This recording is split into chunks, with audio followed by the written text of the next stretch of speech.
కుర్చీ మడత పెడతానంట ఈ మధ్యన. ఇప్పుడు చూసారా మీరు? డయాస్ మీదకి వచ్చి కుర్చీ తీసుకొచ్చి ఇట్లా మడత పెడుతున్నాడు. కుర్చీలు మడత పెట్టడంలో లోకేష్ బాబు అంత గొప్పవాడు ఎవడు లేడు. రాసుకోండి అయ్యా. గిన్నీస్ బుక్ రికార్డు కుర్చీలు మడత పెట్టడంలో ఒక కుర్చీ ఏంటది? శాసన మండలి కుర్చీ మడత పెట్టేశాడు. మంత్రి 5 శాఖల మంత్రి, 5ఏనా 6 మరి ఎన్నో మంత్రి కుర్చీ మడత పెట్టేశాడు. మంగళగిరిలో కూర్చోవాయా అంటే నుంచున్నాడు, కూర్చున్నాడు. మంగళగిరి కుర్చీ మడత. ఇక చూసుకో, రాసుకో, మడత పెట్టబోతున్నాడు. తెలుగుదేశం కుర్చీనే మడత పెట్టకపోతే అడగండి, ఎన్నికలైందో తెలుగుదేశం కూర్చునే మడత పెట్టేస్తాడు. ఏమీ సందేహం లేదు. నేను అనేక సార్లు చెప్తున్నా, అరే బాబు, మీ తెలుగుదేశానికి పట్టిన శని ఈ కుర్చీలు మడత పెట్టే లోకేశారా బాబు అంటే, ఆహా, మీరు నా మాట నమ్మరు. ఈ ఎలక్షన్ అయిపోయిన తర్వాత తెలుగుదేశం కుర్చీ కూడా టపాలను మడత పెట్టిన తర్వాత అరే రాంబాబు గారు చెప్పింది వినలేకపోయామండి, మా లోకేష్ వచ్చాడు, శని పట్టింది, పార్టీని మూసేశారు అనేటువంటి కార్యక్రమాలకు తీసుకొచ్చేటువంటి కార్యక్రమం చేస్తారని కూడా ఈ సందర్భంగా నేను మనవి చేస్తున్నా. సవాళ్లు స్వీకరించదలుచుకుంటే, దమ్ముంటే, వెన్నుపూసలో బలముంటే సవాలు స్వీకరించండి. ఎప్పుడో చెప్పాం, సింగిల్ గా వచ్చే దమ్ముందా అని.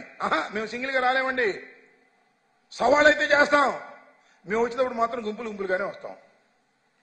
అవును, మీరు గుంపులు గుంపులుగానే వస్తాం. ఇంకో గుంపు చాలా, ఈ 2 గుంపులు చాలా, ఇంకో 3వ గుంపు కోసం ఢిల్లీ తిరుగుతున్నారు. 3వ గుంపు కోసం ఢిల్లీ. మరి ఆ గుంపు ఏమైందో ఏమో మరి తెలియదు. ఈ డైరెక్ట్ గుంపులు కాకుండా ఇంకా రహస్యంగా గుంపు ఢిల్లీలో ఇంకో గుంపు కోసం వెళ్తున్నారు. మీరు సవాళ్లు చేసేవాళ్ళు అంటాయా? సింగిల్ గా రానే వాళ్ళు సవాల్ ఏం చేస్తారు? గుంపులు గుంపులుగా వచ్చేవాళ్ళు సవాల్ ఏం చేస్తారు? జగన్మోహన్ రెడ్డిని సవాలు చేయగలిగినటువంటి సత్తా నారా వంశానికి లేదు, ఆ వరాహికి లేదు అనే విషయాన్ని దయచేసి గుర్తు పెట్టుకోమని మనం చేస్తున్నాం. అసలు సవాళ్ళు ఏంటో ఎన్నికలకు ముందు తెలుసు. సవాళ్ళు ఏంటి నాకు అర్థం కాల. రండి చూసుకున్నా ఎన్నికల్లో. మీ దుంపదేగా ఇంతవరకు మీ పొత్తే సరిగా పొడవనటువంటి పరిస్థితి. ఒకడు కూడా కొట్టుకుంటారు, అర్థం కావట్లా. ఢిల్లీ నుండి గ్రీన్ సిగ్నల్ వస్తే కానీ మా పొత్తు పొడవదు అనేటువంటి పరిస్థితి అవుతుంది. నాకు బాధేస్తుందండి. నాకు ఎందుకనో నందమూరి తారక రామారావు ఏమన్నాడు? ఢిల్లీ పెత్తనాన్ని సహించలే అన్నాడు. ఈయన ఢిల్లీ వెళ్తే కానీ క్లియర్ పరిస్థితి. ఏమి దౌర్భాగ్యం అయ్యా నారా చంద్రబాబు నాయుడు గారు, మీ పరిస్థితి ఏంటి, మీ బ్రతుకేమిటి అని అడుగుతా ఉన్నా. దురదృష్టాలు మీ వెంటబడుతున్నాయి. మిమ్మల్ని ఆ భగవంతుడు కూడా కాపాడలేడనే విషయాన్ని నేను ఈ సందర్భంగా చెప్పదలుచుకున్నాను. మీ ఇద్దరు 2 ఒకటి శంకారావం రా కదలరా అంటే, ఇంకా ఆయన పాపం మీ పార్ట్నర్ ఏం చేయాలో అర్థం కాక ఊళ్ళు బట్టి తిరుగుతున్నాడు. రహస్యంగా తిరుగుతున్నాడు, బహిరంగ తిరుగుతున్నాడు. బహిరంగ పెట్టలేడు, మరి వారాహి ఎక్కలేడు. మరి అయ్యో స్వామి చెప్పినట్టు ఎన్నికలకు ముందు ఎవరైనా ప్రచార రథం తయారు చేసుకుంటారు, అంతేగా. నేను కూడా ప్రచార రథం రేపే ప్రారంభిస్తున్నా. చంద్రబాబు ప్రచార రథం లేదు, లోకేష్కు ప్రచార రథం లేదు, ఆలు లేదు, కోలు లేదు, సోలు లేదు. కొడుకు పేరు సోమలింగం అని.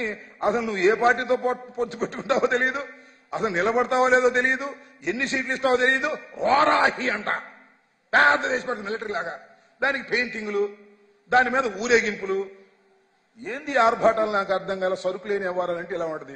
ఇంతవరకు ఈ వారాహి ఏమైందని నాకు అర్థం చెప్పండి. నాకు ఇంటి పెట్టుకున్నాం అయితే ఒకట్లే. వారాహికి 2 రంగులు వేసాంట, 3వ రంగు వేయాలో లేదో అర్థం కాక ఢిల్లీ నుంచి కవర్ వస్తే 3వ రంగు వేసి అప్పుడు వారాహి తీస్తా అంటే ఏమిటా మీ బతుకులు రాజకీయాల్లో?